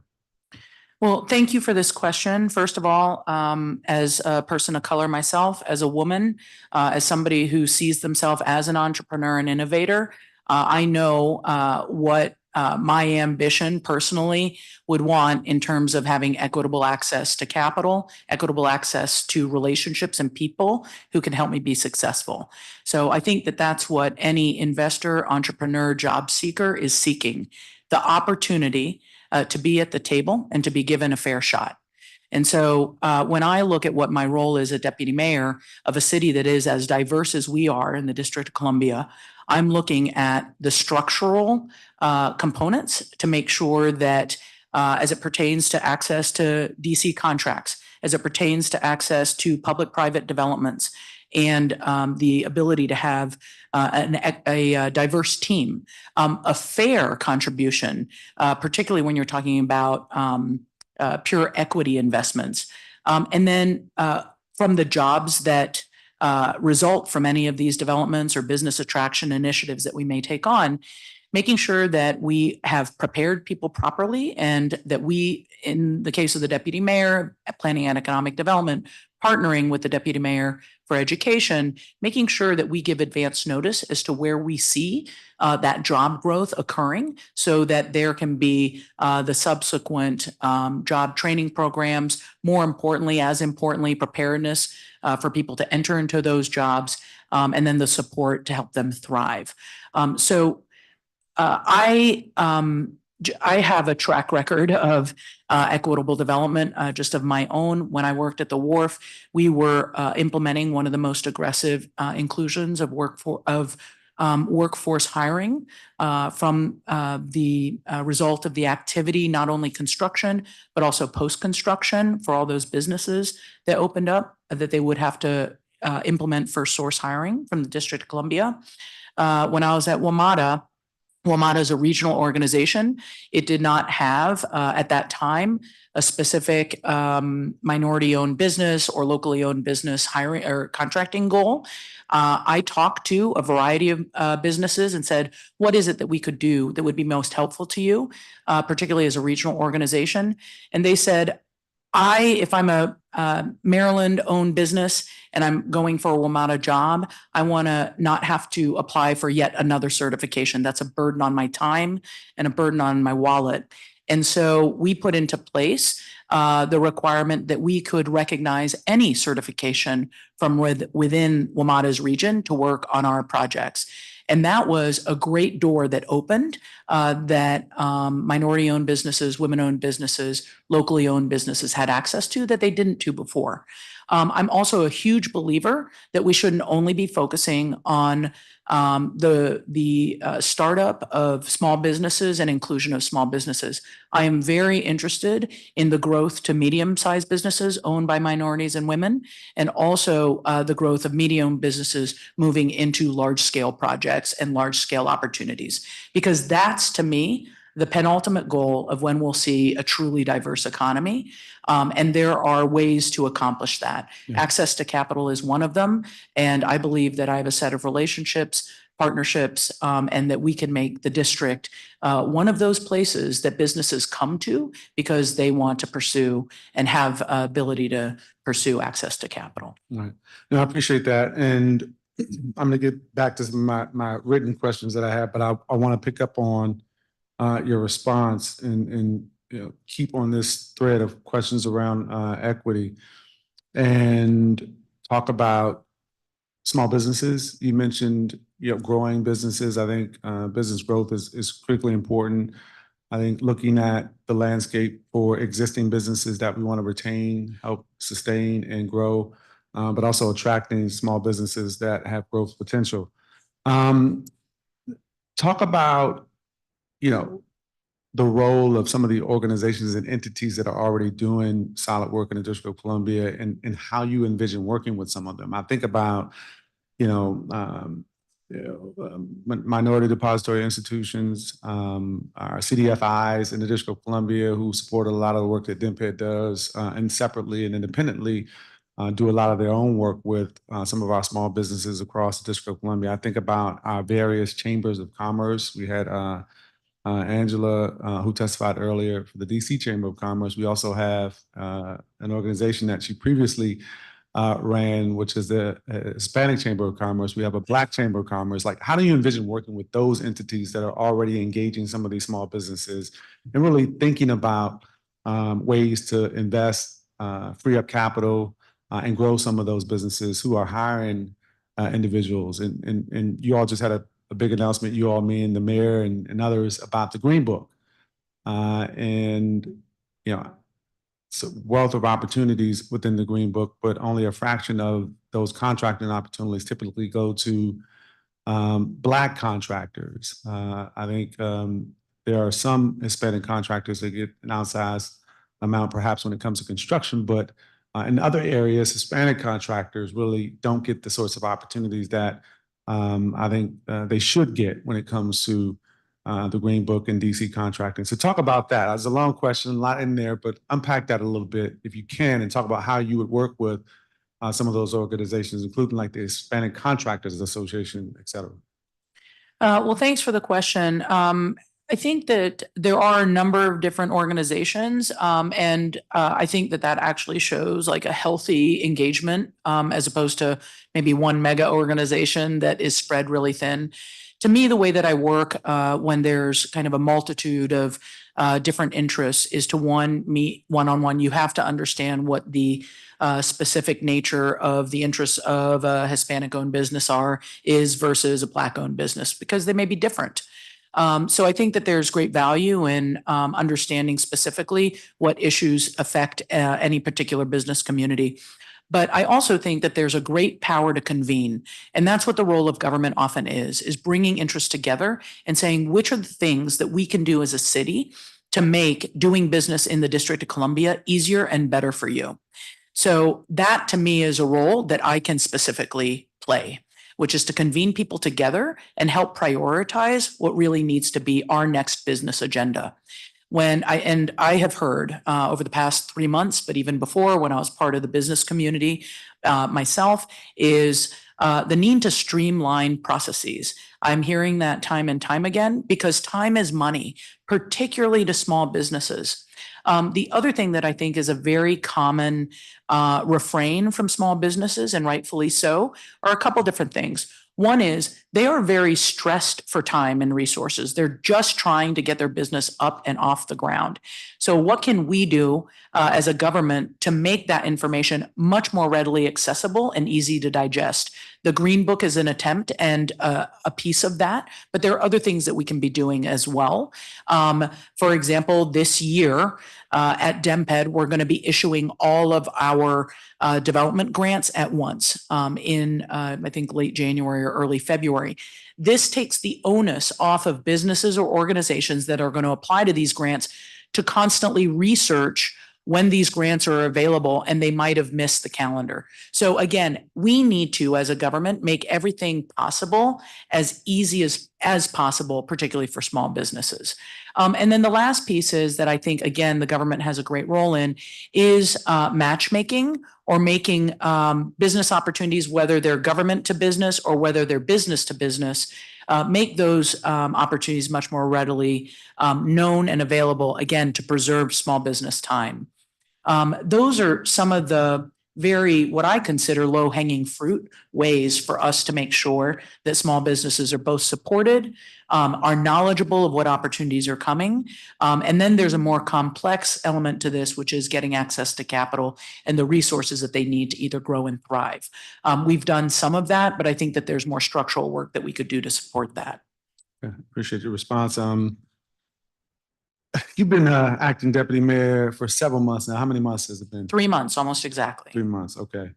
And in that short time frame, I think there have been no shortage of challenges, a lot of which really pre-existed your nomination and service in this capacity to the District of Columbia. The commercial office market in many central business districts are under incredible strain, not just the District of Columbia, but we're no exception. The post-pandemic demands for downtown looks very different than what preceded it, especially in light of last month's news regarding a monumental decision. And one of your predecessors is the focus of an active investigation related to sexual harassment. How are you going to face these challenges if confirmed as a permanent deputy mayor for planning and economic development? To me, when there is a lot of churn, both in the economy or on a team, what's most important is to set priorities and to provide clarity and to communicate those. It starts to get people focused on where we need to go next. I think during these times, particularly as it pertains to the economy, we have to be willing to move forward in a positive direction. We need to also be able to learn from if we make a misstep and be nimble enough to shift over and adjust. And so that's why I think the ability to communicate, the ability to set priorities and a direction is almost as important. It's that courage to take that step forward, but it's also the ability to adjust and be nimble because you'll learn something from that process. We are in unprecedented times. We have not, as an entire nation, really figured out exactly what the role of office will play in the future, how the mix of housing, office, and retail and all of those amenities fit in a high-cost city like Washington's. So we're going to have to be willing to say, this is our best guess right now, move forward, articulate what that is, get everybody on board, and then you will need to also have to be honest about, did that work? Did that not work? Do we keep proceeding down that path or do we tack left? Those are the types of things that I know how to do because I can both see, and several people spoke to it. I was a little bit surprised, but I can see the big picture, but I can also dive into the details to make those adjustments that are necessary. To me, over the last 3 months, what I've heard is a tremendous amount of concern and worry. And what people are anxious now for, especially after the new year, is to say, okay, what direction are we heading in? And what I've been really moved by is the across the board interest in helping. Everybody wants to see success in the District of Columbia and are willing to lend their talent and their time to doing that. And I am letting people know that they should not be surprised if I ask them to help. Because right now is a time when we as a community, the council, the executive, as well as the business community and residents need to be working together to really produce and see what's going to work and move us toward our future, which is a more diversified economy, a more stratified set of housing solutions, and frankly, I think a more active economy in terms of attracting visitors here. That's what people want to come to big cities for. That's what they're willing to pay to come to big cities for, and we have to deliver that experience. I agree with you. I'm glad you ended that statement with the word experience. I think we have to give them an experience, and in some ways the experience needs to be different.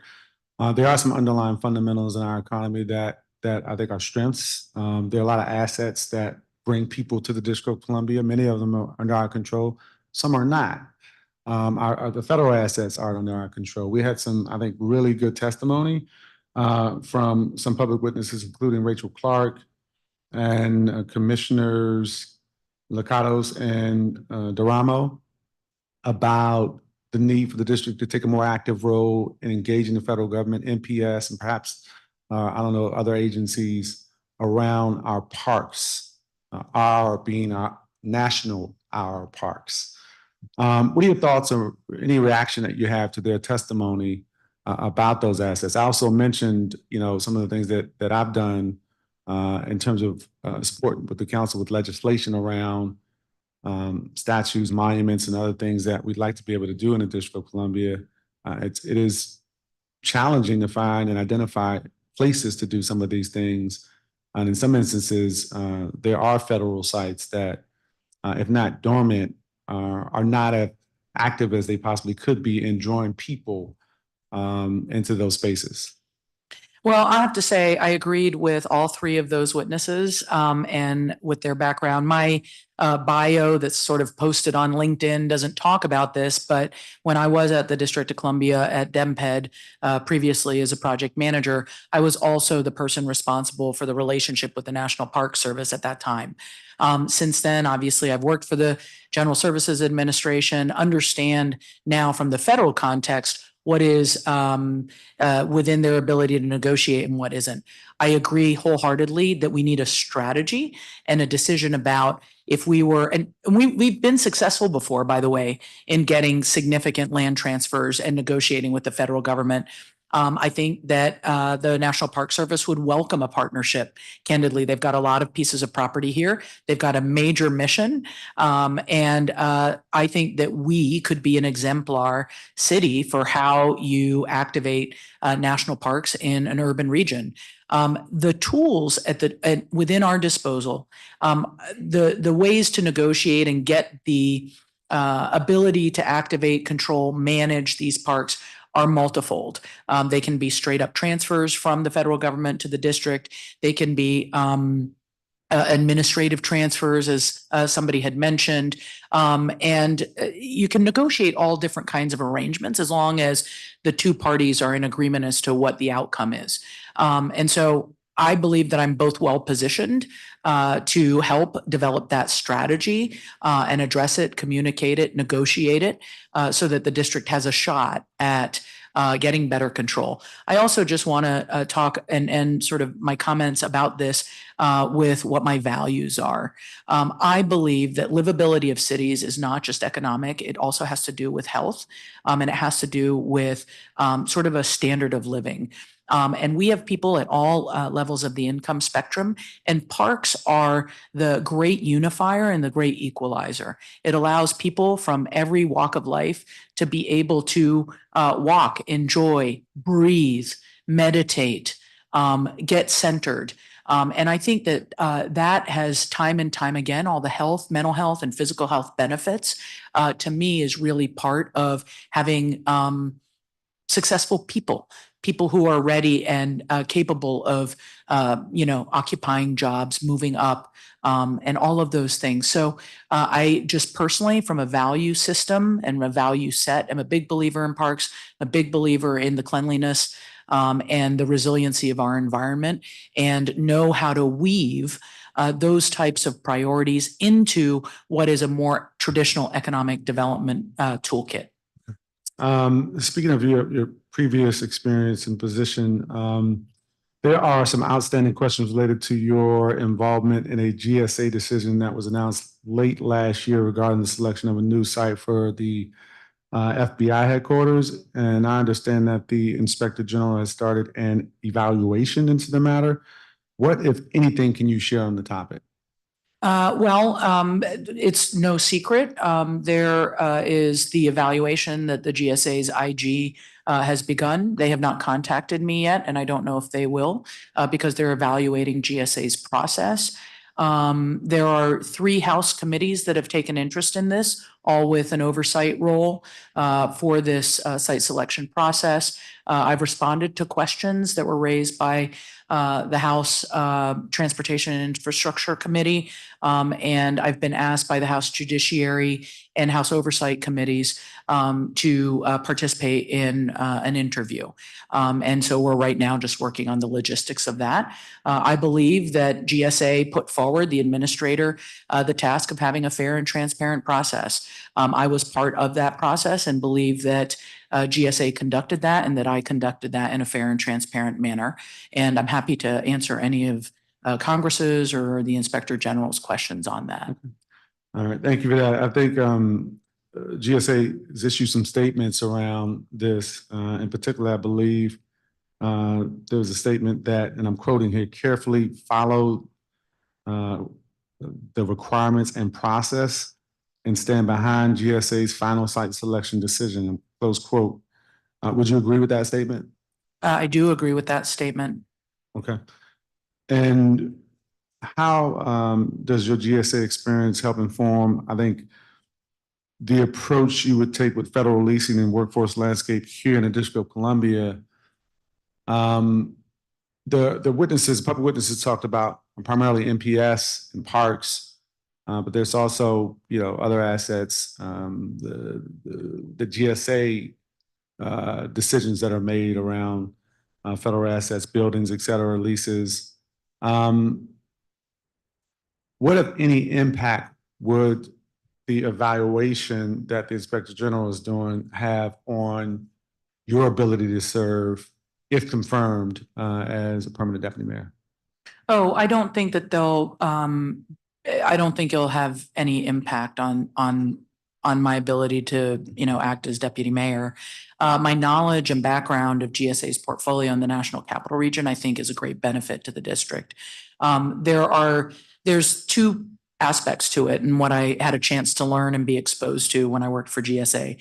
First is they have, and I participated in a very robust thought processes, visioning, charretting around telework and hybrid work and different models for telework and hybrid work. This is something that GSA was a leader in and could apply to any private or public organization. What was interesting about that is that we learned in the most sort of extreme cases of really deep levels of remote work, you still need a place to work and to come together as a company. And so I think we're going to see in the future a shift from spaces that are occupied by cubicles to spaces that have much more convening potential, conference rooms, all that kind of stuff.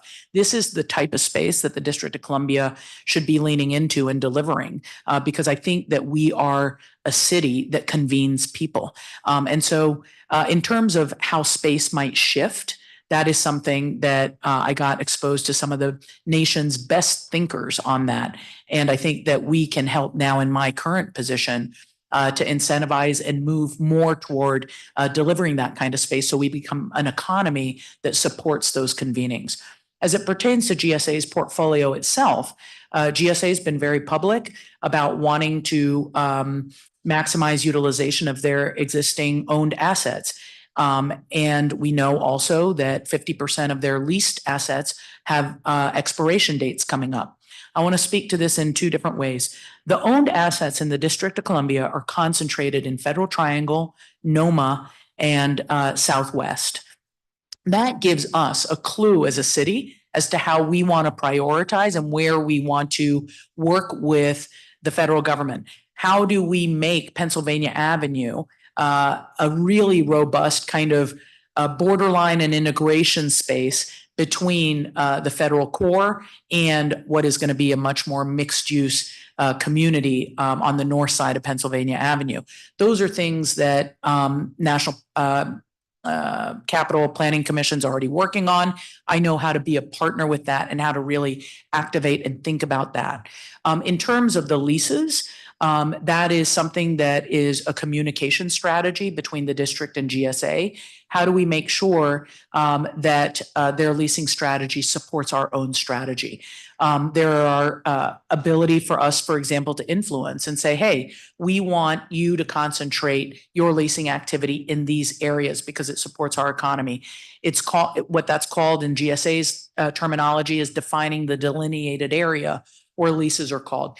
All of those things are communication, sharing of information, and making requests. Again, I have the advantage of having had both perspectives and would want to apply that here. I don't think that that has anything to do with the investigation into the site selection of the FBI headquarters.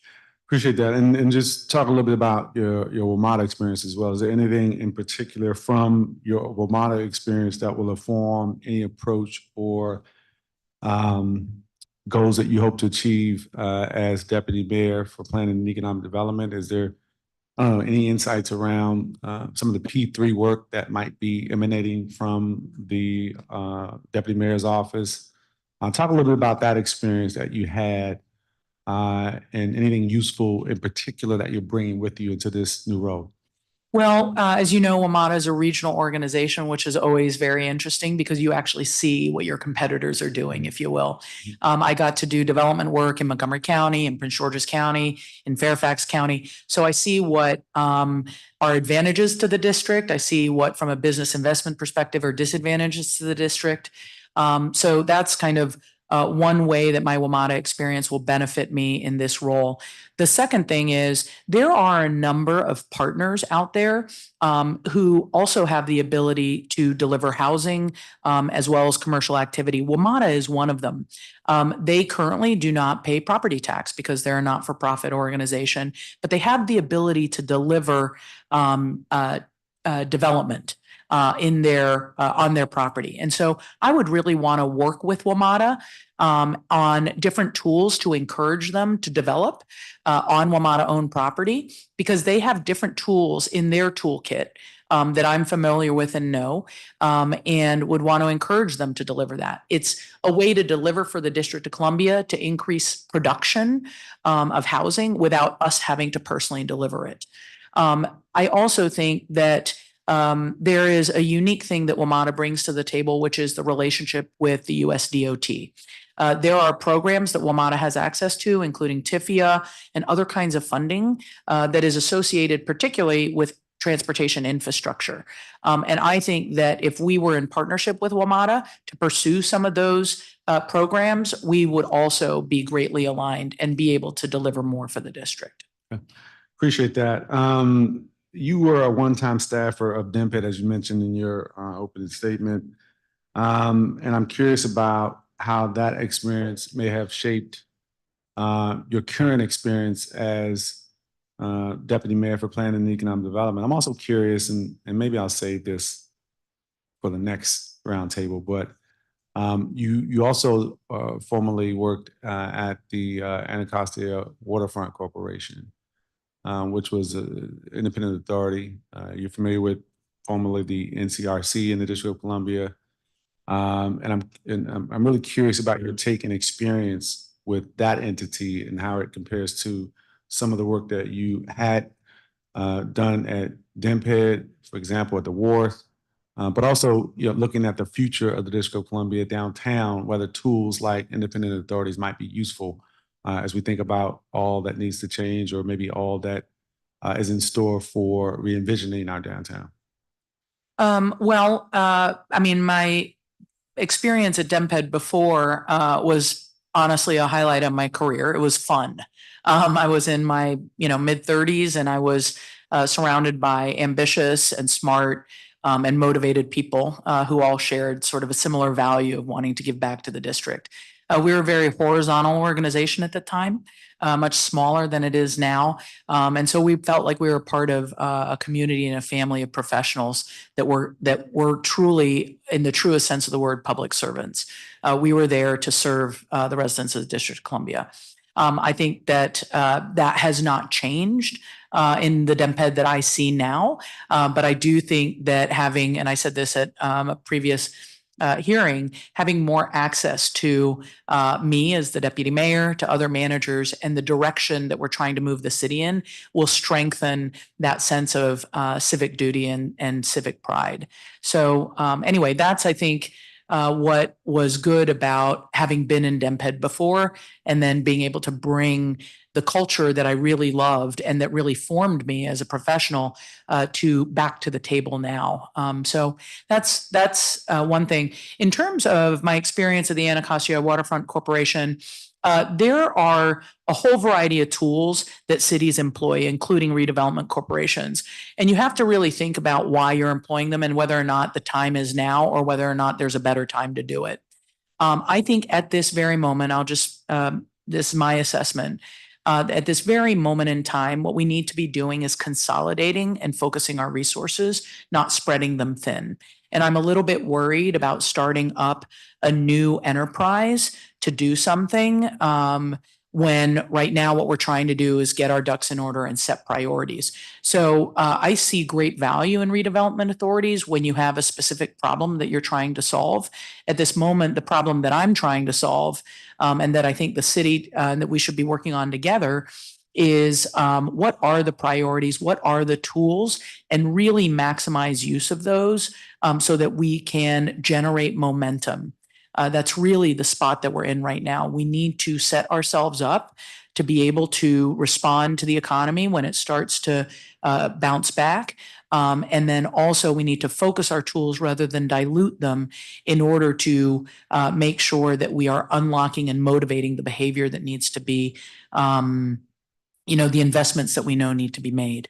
So it's a timing issue probably for me at this moment, Okay. but I want to see what it is that I know people are talking about different redevelopment corporations as an option. I'd like to understand what problem they're trying to solve and try and solve that problem. Okay. And I'm not going to ask this question right now. I'm going to save it for the next roundtable because I think identifying what problem you try to solve is something that is key to, I think, the city's success and what it looks like as we contemplate downtown and revitalization and really trying to implement and execute around the comeback. But I'm going to stop there and ask you whether there's anything else that you'd like to offer on the record for the committee as it considers your nomination.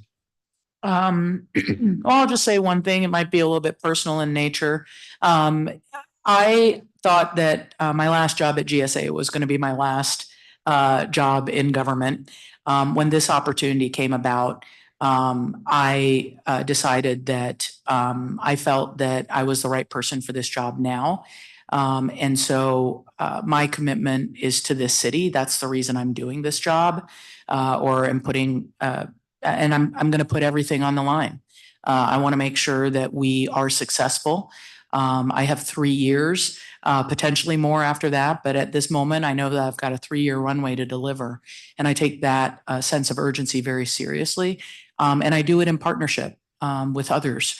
And you heard that from people who testified and worked with me in the past. I'm a straight shooter. When I don't think that something can be done, I'm willing to talk about it and figure out how it can be done. But sometimes we have to make hard choices, but I do that in partnership. And so I just say all of that to say that I'm here for the best and the right reasons, I believe, which is to serve the city that I've grown up in and love. I diverted my original sort of professional plans to be here before you today. And so I hope that you appreciate that. And personally, I appreciate the relationship that we've enjoyed in the past and would bring that also to the table so that we can partner because that's what I think is going to be needed to navigate the next couple of years that we've got before us. Thank you for that. Definitely, I think collaboration is going to be key across government and across both the council and the executive.